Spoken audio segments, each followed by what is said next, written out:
Saya Faris Syayan, peserta tahap perak ARPRM daripada Persatuan Belia Jitu Manis.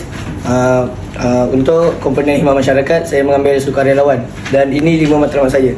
Yang pertama, menepati masa dengan baik. Yang kedua, bergaul dengan orang ramai. Yang ketiga, mendisiplinkan diri saya. Yang keempat, membawa baik terhadap warga. Dan kelima, menolong orang. Untuk rekreasi fizikal, saya mengambil bola sepak. Yang pertama untuk mencegaskan badan. Yang kedua untuk mengeluarkan peluh. Yang ketiga menyihatkan jantung. Dan yang keempat meningkatkan daya dan pernafasan. Yang kelima belajar menyepak bola. Untuk kemahiran saya mengambil kompang. Yang pertama belajar bermain alat muzik. Yang kedua bermain lagu yang baru. Yang ketiga dapat meningkatkan kemahiran saya.